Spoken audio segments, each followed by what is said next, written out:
এই যে না 50,000 টাকা আছে, তুমি এখনই তোমার ম্যাডাম নিয়ে দিয়ে আসবা। জি স্যার, আমি এখনই যাইতাছি। এই এদিকে আসো। জি স্যার বলেন। তুমি যে টাকাটা নিয়ে সাথে সাথে চলে যাইতেছ, একটা বার কি গুনে দেখছো এখানে 50,000 টাকা ঠিক আছে কিনা? স্যার যেহেতু দিছে এখানে 50,000 টাকা ঠিকই আছে। আমি টাকা দিছি দিকে কি হচ্ছে? আমার কি ভুল হইতে পারে না? টাকা গইনা না হচ্ছে সুন্নত, হইনা নাও।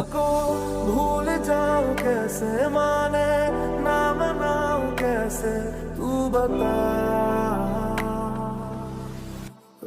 50,500?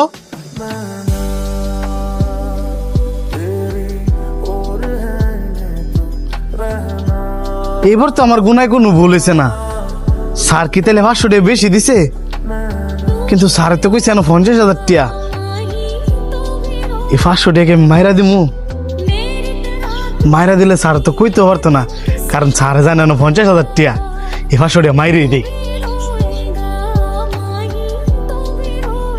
এই টিয়াটা যদি আমি রাইখা দেই আর স্যার যদি এটা কোনোভাবে জানতে পারে, পরে তো আমার চাকরিটাই থাকতো না। কিন্তু এই টিয়াটা হইলে তো আমার মার ওষুধের টিয়াটা হয়ে গেল কইলে। কি ব্যাপার ভাই, আপনি কি কোনো বিষয় নিয়ে চিন্তিত? না তেমন কিছু না, তবে একটা ডিসিশন লইয়া অনেক চিন্তায় আছি। কিছুটা আমি শুনছি, আপনি চাইলে পুরো বিষয়টা আমাকে বলতে পারেন।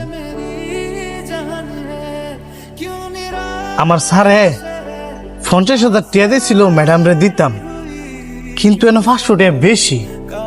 আমার এক মনে কইতেছে টিয়াটা রাইখা দিই, আরেক মনে কইতেছে টিয়াটা ফেরত দিয়ে দিই।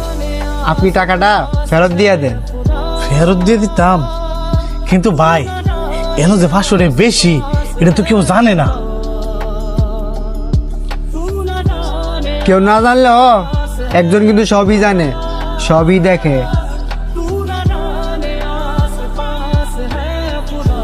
এটা তো ভাইবা দেখি নাই। আপনার অনেক ধন্যবাদ স্যার। কি ব্যাপার, তুমি টাকা দিতে যাও নাই? স্যার আপনি ভুলে 500 টাকা বেশি দিয়ে দিচ্ছেন, এই কারণে আমি অর্ধেক রাস্তা গিয়েও আবার ফেরত আসছি। আমি 500 টাকা ভুলে দেই নাই, ইচ্ছা করে দিচ্ছি। তুমি তো চাইলে এই টাকাটা পকেটও করতে পারতা। স্যার এটা আমি কিভাবে করি? আপনি ধরেন না জানি